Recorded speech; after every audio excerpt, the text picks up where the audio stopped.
Matahom nga kabuntagon mga kapuglaw, atong hisgutan ining adlaw mao ang atong morning devotional nga nag-uluhan, uban sa gugma. Yes, uban sa gugma ang atong topiko karon mga kapaglaom. Karon makita ang atong text sa atong teksto sa 1 Corinto kapitulo 13 bersikulo 4. 1 Corinthians chapter 13 verse 4. Ang gugma mapailubon ug mapuangoron. Ang gugma dili masinahon, dili tigpagawal.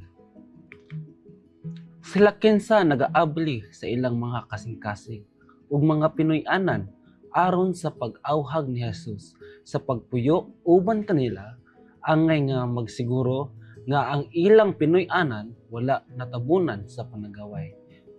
Kasuko, kasilag, usab na sad ang pagkamadinauton o bisan dili maayo nga pulong. Si Jesus dili mo puyo diha sa usa ka Pinoy-anan diin ana ang panagbingkil, kasina o kasuko sa pulianan. Si Pablo adunay relihiyosong kasanitian nga puno sa kapiskay. Ang gugma ni Kristo mao ang iyang pinakadako nga tema og nagapugong nga gahom nga nagadumala kaniya.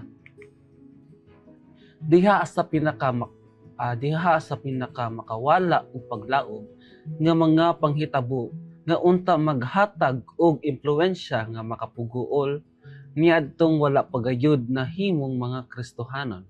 Siya adunay kalig-on diha sa iyang kasing-kasing, puno sa kaisog ug paglaom ug kalipay.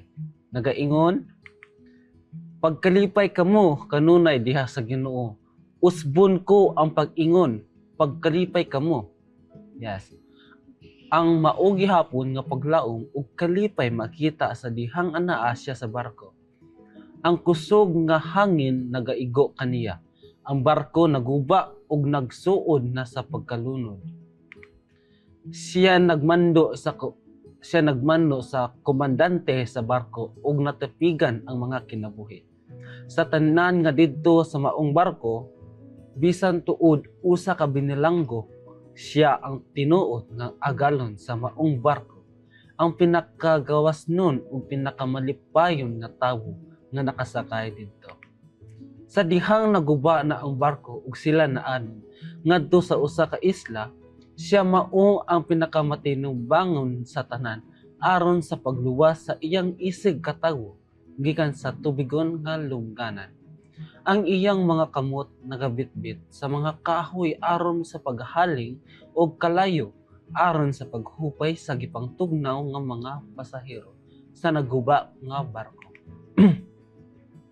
Sa dihang ilang nakita ang lala nga bitin nga diha siyang kamot, napuno sila sa kahadlok apan si Pablo kalma nga mawitik niini ngadto sa nahaling nga kalayo uban sa kahibalo nga dili kini maghatag og peligro kaniya tungod kay hingpit siya nga nagsalig diha sa Dios. Sa dihang nakigatubang siya sa mga hari ug mga halangdong sa yuta, kinsa nagakupot sa iyang kinabuhi diha sa ilang mga kamot. Wala siya nagkurog tungod kay iya ng mga gihatag ang iyang kinabuhi ngadto sa Dios. Ang grasya sama sa usa ka manulunda sa kaluoy maoy nakahimo sa iyang tingog nga nadungog nga tamis ug klaro. Nagasubli sa sugilanon sa krus sa dili matupngan nga gugma ni Jesus. Magambot ta mga kapaglaom. Amahan nga balaan sa kahitasan sa trono.